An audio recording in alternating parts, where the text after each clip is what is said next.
Hello everybody, welcome back for another video. Hope you're all doing well and that you're all having an incredible day. Get ready for some weird news. On Tuesday, Kyung-ju, the CEO of South Korean blockchain analytics startup CryptoQuant, used on-chain data from his company's CQ Live platform to explain why he believes Bitcoin's next bull run will start in July of this year.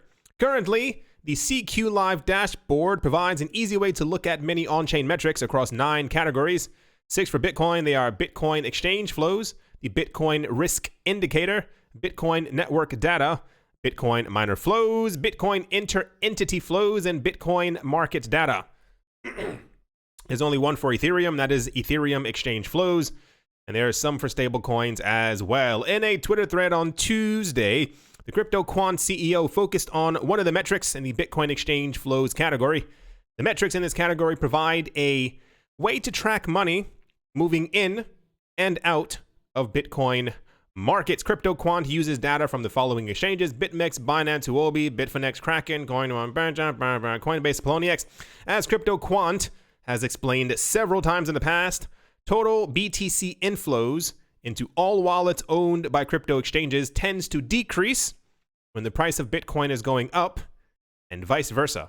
In other words, when Bitcoin whales start moving their Bitcoin to crypto exchanges, it would be reasonable to assume that they are doing so because they are planning on selling their Bitcoin, which would then cause Bitcoin's price to go down. There's a little chart right there that has a whole bunch of red all over it.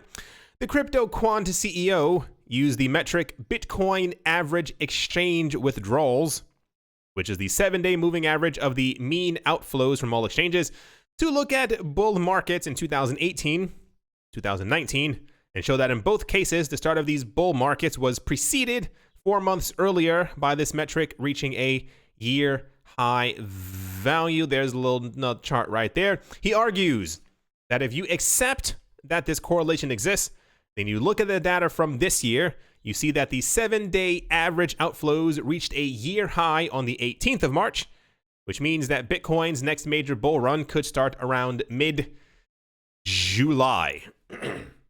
This news is quite popular.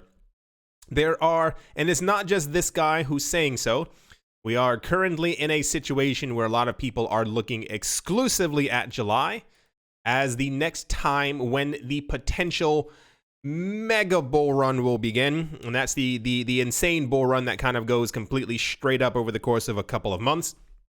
We are, according to many other metrics, you may have even read it in the other one we were just talking about, we've hit multiple times the number around $3,500 per Bitcoin as Bitcoin's price had dropped and then subsequently had moved back up from 3,500, thank you BSV, to 14,000, back down to 3,500, thank you 19, back to around, what we hit, $10,000 or $11,000 sometime this year. So technically, mathematically, analytically, we are in an optimistic mini bull market right now, but everyone's looking for the big. Everyone's waiting for that big movement.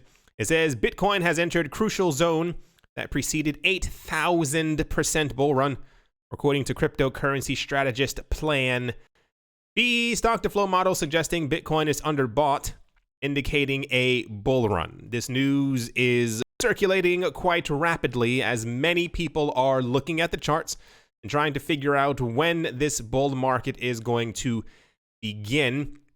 It's a couple of things, and I guess the easiest way to kind of say it is, it appears as though we've had about this year so far around 7 or 8 attempts at the beginning of, the starting of, the making of, the year of a bull run.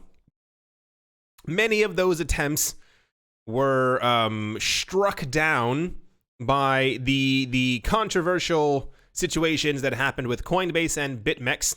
When every single time we passed by 10,000, which was constantly the number that we were told, by many cryptocurrency analysts that we needed to pass in order for the bull run to begin. This is when BitMEX and Coinbase kept on having those outages, and also many other times when we had news that whales were simply selling. At this point, I just believe that it is simply people trying to accumulate as much as possible. For those of you who are unaware of what took place just a couple of hours ago, Bitcoin miners may have started selling coins once again, as data shows 2 mining pools have sold or released over 7,000 Bitcoin in a single day. For those of you who don't get it, Bitcoin's price has dropped. Is that a golden Bitcoin egg? Those are chickens in the back. What is it? How did he get that from the egg? What happened was that Bitcoin's price fell, not by a lot, by a smidge. And the news right now, at least one of the first indicators as to what could have potentially happened as to why Bitcoin lost some value, is the idea that miners, with the people who are creating the cryptocurrency, may have sold. For those of you whom that makes no sense to, these people create the coins, and when they have to pay their electricity bill, they tend to sell off their Bitcoin to be able to pay their bills in the background. So the fact that we keep getting news like this, it's about a good every 2 or 3 months. People are going to have to, sell their Bitcoin to keep the lights on. This, for some reason, causes the market to go down. Once again, I also just assume that this is an excuse. A lot of the stuff that we've been seeing over the last, I want to say 6-7 years, we should be used to as a market, but it's constantly used as the reasoning for why Bitcoin is dropping, as opposed to, oh, this is something that's happened 400 other times before, but for some reason now we have to pay attention to it. The figures from on-chain monitoring resource CryptoQuant came hours before Bitcoin to the US dollar abruptly fell to $9,500 today. The mining pools under the spotlight are HAO, that is HAO BTC, and Poolin, with no G, with the latter setting this second biggest daily outflows on record. In total, the two saw outflows totaling 7,153 BTC, roughly 68 million US dollars. While the move did not correspond to a similar increase in exchange balances, the coins could still end up sold via alternative methods such as over-the-counter trading, a practice prevalent in HAO BTC and Poolin's native China. So the idea is we had indications that from the mining pool's wallets, Bitcoin was sent somewhere. And that is clearly then an indicator that they must plan on selling it. And as they said, there's no indication from cryptocurrency exchanges their balances haven't risen by 7,000 Bitcoin. They might be selling it over the counter. Once again, these Bitcoin are going to hit the market. I'm not sure if people don't know this. All the Bitcoin that you have right now came from a miner. I know, it's crazy. It's really weird, right? So we should logically just always assume that as more Bitcoin are being created on the market, that a lot of it might, hit crypto exchanges, or other people might be buying it, because that's how markets work. As Cointelegraph reported, miner outflows had in fact been decreasing since a spike in May caused by the block subsidy halving. During that time, miners were briefly selling more than they earned, a trend which they subsequently broke to begin saving income. Though at the moment, Bitcoin's price has a little tiny dip. And the idea is that Bitcoin's price dropped because miners may be selling again. Once again, something that's been taking place since, forever with Bitcoin, but for some reason, so much of the news, and this isn't me talking negatively about the article's writer and or Cointelegraph. It's just more so, I wonder, do people actually believe these things? Like, when you hear that the sky is falling, do you believe that the sky is falling? We keep getting such nonsensical news as to why Bitcoin fell and why this is happening. And it must have been 19. It must have been the S&P 500. It must have been so and so. No? Is that also an option? Could it just simply be that there are very rich, powerful forces behind the scenes who are doing what they can to accumulate as much as possible? And even more so, if it's not them, Do people still really get afraid when tons of crypto is moving around? Like here's the idea.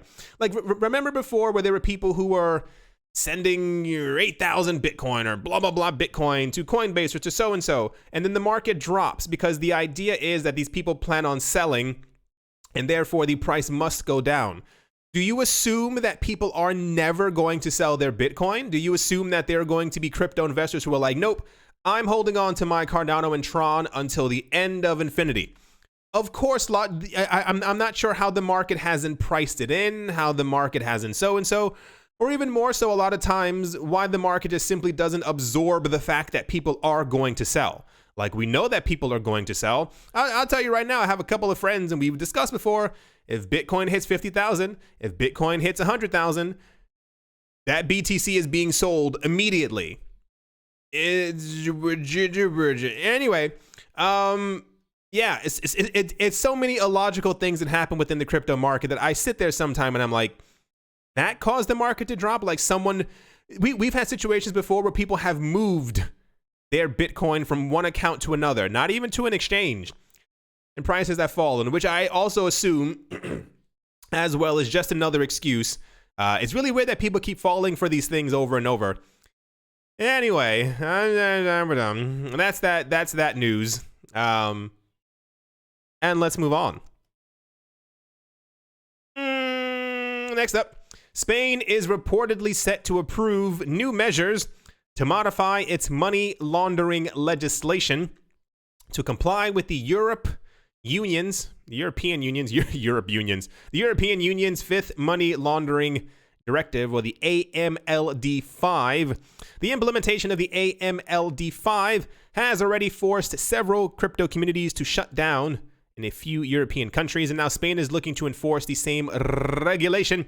The Spanish parliament will vote on the updated regulations in the second half of 2020, which would then allow the central bank to police the nation's crypto providers. It has nothing to do with them voting on it. Who was it? It was the IMF, and there was another organization. They told every European country, you have to do this. There's no really, there's no real workaround around this. On the draft bill, once the draft bill is proposed, that would force crypto exchanges, wallet providers, and other crypto businesses operating in the country to register with the financial regulator and prove that they are meeting the anti-money laundering requirements if they want to continue their operations. This right here is what's going to push many, not all, many people in crypto and new enterers, new people in the space, to simply move to decentralized exchanges because, yeah, the European Union's fifth money laundering directive went into effect starting this year. And it went into effect in this year, and I think it became law in June. I think that's what it was. The directive requires member states to implement it into their national laws. The legislation is the EU's first attempt to regulate crypto activities at the EU level expressly. Crypto businesses will be brought within the scope of the EU anti-money laundering rules for the first time with this law. Sure, why not? This was also quite popular. I guess maybe people were surprised that an EU country fell under EU law. I don't know. Of course they're going to. Every single country within the EU is going to be forced to do the AMLD5, regardless if they want to or not. Also, we're getting to a sticky situation where governments are rapidly realizing what's happening within the cryptocurrency space. And as it stands right now, their main goal is to make sure that money's not being laundered, or that they know where money's going, or that they're receiving their taxes when these cryptocurrency transactions are happening. Very interesting future ahead of us. We are going to have some battles in the future, simply because, private transactions, decentralized exchanges, and what have you. There was a I don't have the article here. I think it was recently in Russia. They had to announce that they are no longer banning Telegram because they realized that they couldn't. And that's just Telegram. Like, imagine an actual, properly hyper decentralized network or cryptocurrency exchange. So yeah, the future's going to be quite interesting as more of these measures come into place, because they're trying to simply make the cryptocurrency and crypto exchange markets align with traditional markets. But yeah. All right. Anyway, that's like this was fairly popular news. I don't. All right. Let's move on. Here's a good one. There was a time when Cardano was a top 10 cryptocurrency. At the peak of the 2018 bubble, the altcoin was trading above $1. That coincided with a market cap of over $30 billion at the time. Cardano's market cap was the size of a mid-large cap company. Things have changed, though, as value has consolidated in tried and true players like ZERP, LTC, and BNB. ADA is now the 11th largest cryptocurrency and was even lower down on the list just months ago. Yet, an executive says that this weakness is unlikely to last, especially with the Shelley upgrade nearing. Ryan Selkis, CEO of Masari, says that he thinks the top 10 cryptocurrencies will get a facelift in 2021 as real garbage has once again populated the industry. He expects the third largest cryptocurrency all the way to the 10th, which means Tether, XRP, and others, will all be replaced by other projects, all but Binance Coin, which he expects to remain a top altcoin. Of note, he believes ADA will become the fifth largest, is very specific, fifth largest cryptocurrency at current prices. The asset taking the seat would require its market cap to double to $4.5 billion. Cardano's growth will be dependent on it beating out other blockchains, according to Charles Hoskinson. The Cardano founder told the executive in a recent interview in June that Ethereum is not yet at a point where it will decisively become the leading smart contract blockchain. Hoskinson went as far as to say that Cardano and other network and technologies can begin to nip away at the incumbent. Also fairly popular news. Number 5 is very specific. I do not personally foresee a future where XRP is going to move out of the top 10, nor Litecoin. Just a feeling. I could see XRP fall, or maybe even, I mean, it wouldn't really take a lot for XRP to bypass Tether. We just need an actual bull market, and you would see Tether fall out of the number 3 spot.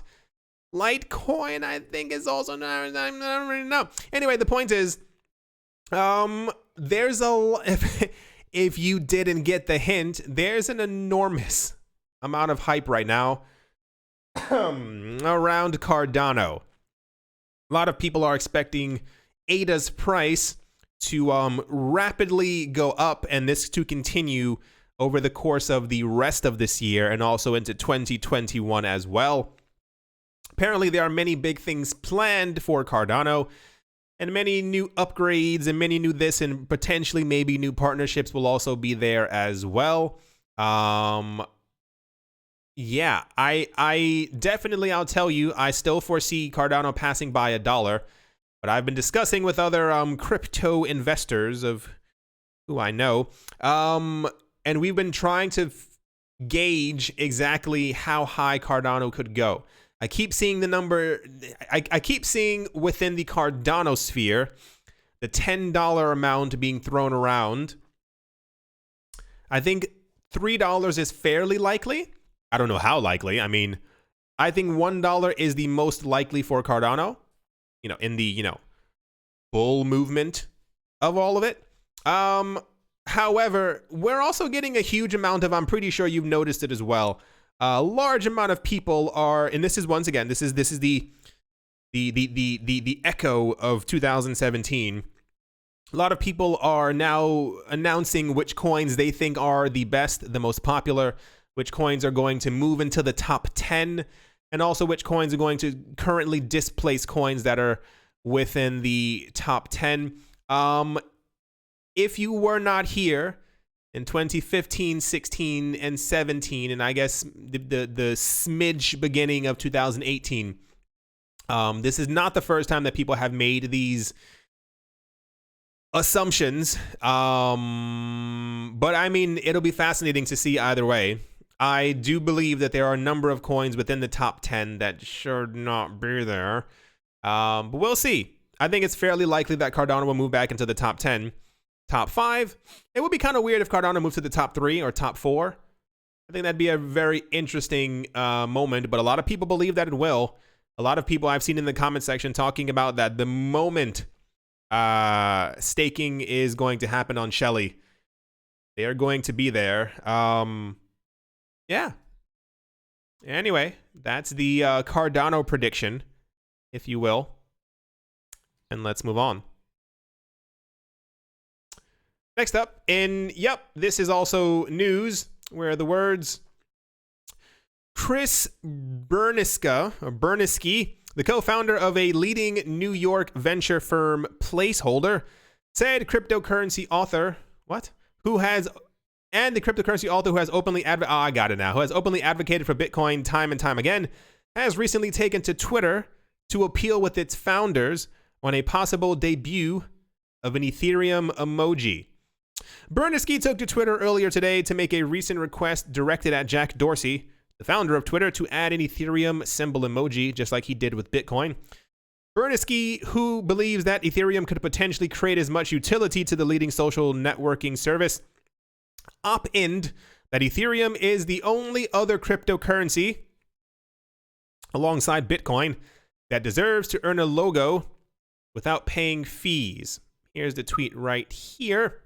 On the 2nd of February, Jack Dorsey took to Twitter to unveil a Bitcoin emoji, a Bitcoin branded symbol that automatically pops up when a Twitter user types Bitcoin after a hashtag. Jack even tagged Unicode, the computer text and emoji standard from the internet, hinting that Bitcoin's logo become universal on all web applications and search engines. However, the possibility that Ethereum could receive that much promotion and endorsement from Jack is quite uncertain, as Jack has previously declined requests to consider buying Ethereum. For those of you who do not know, Jack Dorsey loves Bitcoin and Bitcoin alone.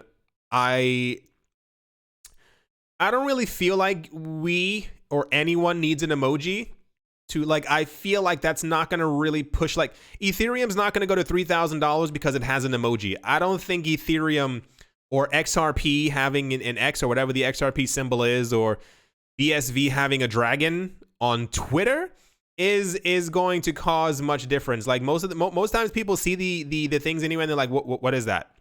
If you're already in the cryptocurrency space, you're already here. I don't think people seeing an E or the diamond or the Bitcoin logo is going to cause more people to really hyper jump into the market. Anyway, like I say, yeah, this is news as well, because, you know, because the cryptocurrency space is weird. Does Ethereum need an emoji? No. Does Bitcoin need one? No. Bitcoin has done just fine. Like, before February, Bitcoin was doing just swell. Anyway, it also leads to a very weird situation, because if Ethereum gets one, then XRP has to get one. Then Litecoin has to have their crooked L. And then Cardano has to have one. And before you know it, there's 1,000 of them. It's meant to set Bitcoin apart because Bitcoin is Bitcoin. But then again, not everybody likes Bitcoin. So what have you. Anyway, yeah. Woo, let's move on. And to finish things off, a joint venture from financial titan SBI Holdings and Ripple is gearing up to launch the XRP Remittance platform known as ODL in Asia this year. In an interview with Thinking Crypto's Tony Edward, SBI Ripple Asia Chief Executive Adam Trademan says the company is currently testing the product as it works to roll out the platform in a matter of months. ODL is a solution that changes the fundamental layers of the banking system and how money is moved, and that technology is super exciting. It's just rolling out now. For SBI Ripple Asia, We have limited trial and pilot projects going on right now with various companies in our territories, and they're going great. I expect that probably later this year and into next year, things are going to move into widespread production, and I expect remittance companies that were restricted in growth because of pre-funding requirements to have a lot of flexibility. ODL is designed to give banks and financial institutions a regulated method to send fiat currency across borders in an instant using XRP as a bridge currency. Tradement says the cross-border platform is already gaining traction in the region as it shows its potential as a game changer in the remittance space. If this goes off without a hitch, I would my bullish tick would go up a little bit higher for XRP. We had news in 2017, for those of you who are not here, that SBI, one of the largest banks in Asia and also largest in Japan, question mark, was a huge fan of XRP and XRapid back then. And they also then became a member of Ripple. I assume they hold a board seat. It's, sure, why not? I don't know for certain, but it seems logical. And they said that they planned on using XRP for a number of wide-ranging things. And we even had the head of SBI announce on Twitter that XRP was going to $10 or something like that, blah, blah, blah, blah, blah. And in 2018, the market crashed. Everyone was very lull. And I guess I would assume, or I hope so, they've had all this time that a lot of backyard work, a lot of work was happening in the background of all of this taking place. So now it appears maybe that all the stuff we've been hearing about for the last 3 years from SBI and SBI Holdings is properly going to be taking shape. The idea is that XRP would be used for their remittance platform. And SBI Holdings announced in 2018 and 2019, once again, that they transfer billions of dollars. Billions. Not hundreds of thousands, not millions, but billions of dollars worth of remittances, and that all of it would flow through XRapid, which is now called ODL. So, like I said, the reason I would have a huge uptick is because if we see that right now that a lot of the XRP partners or the people who are using XRP are currently, they're sending 10, 20, 30, 40,000 during monthly transactions or weekly transactions, and maybe a couple million every quarter, and that flowing to $15, $35 billion flowing exclusively through XRP. That would be quite interesting. Anyway, that's the XRP SBI remittance news. We've heard a lot about this for a while now. And if it happens, it'll probably change a lot of things. Anyway, let's move on. As always, a very special thank you to my Patreon supporters. Sneeze to have I on hold. Bastos Bolero, wait. LRU, there we go. Michelle and Creole, Lionel with Crypto on. This is difficult. Machanisa Tigera, Cake of Me Bake. Cake of Me Bake. 7-1 Medic ARF, Staff Corner, Monks Fitness Anytime, Face Boat McBodie, Crypto to Yes, Day Leg Skips Kyle, and Day Every Chest Hits Miller. Coins Minting, Fox, Jeremy, Gardner, Jim, Charles, Anthony. This is difficult. This is very difficult. Manjela Vodi, Nick, Paxis, Impaler, the Vlad, Richie, Kanaya, Nick, Setsuna, Damien. Those can't be backwards. Or unless I'm like, Ounce, Tess, Niamad. Love, One Piece, One Earth, One Nicholas, D3, Coldy, Artist, Crypto, Oboda, that's Adobo, Network, Bankroll, Joe Crypto, World to the 242. That sounds like anyway, Owl Night Wise, Schneider, Jared, Thailand Adventures Master, Maroney Moher, Sick Gray Adam. Ooh, okay. Mullis Tom, a Bibliophobia. Can't do that backwards. I'm not even gonna. Backwards, that would be Iobiophobia. Reader Animal the Sarson John Nostromo, come on, man. Omotrosnon Tsongololo Chongololo. No. Steuer Martin, Vineyard Joshua, or Yard Vine Joshua, Head Pot the PRX Hi Man Moon, Harari Yasha, 965 Utopia, Maldonado Oscar, and University Bots Gun from Wally Professor. Thank you to all of my Patreon supporters, and thank you to everyone who stuck around to hear me say that. I assume we lost a lot of people as I started reading those, because I could feel people like clicking the X immediately. Thank you all for supporting me in my weird and wacky ways. Forgot all the other stuff I had to say. Just thank you to all of you in all of your kindness. At the moment, this is the little dip that we saw right here. Like I said, it dropped, but it wasn't a big drop.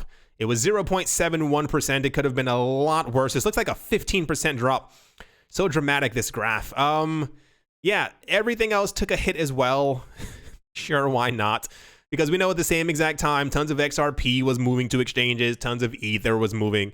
I always find it quite interesting that whenever the market looks like it's gearing up to move, like, do you see this movement for Ether? Anyway, Cardano's still up. It's not as up as it was before. A lot of people are, you know, the numbers that we had yesterday for the release of all this Shelly stuff is, you know, riling people up. I think if we pass by 10 to 15 cents, I think that'll really turn a lot of heads.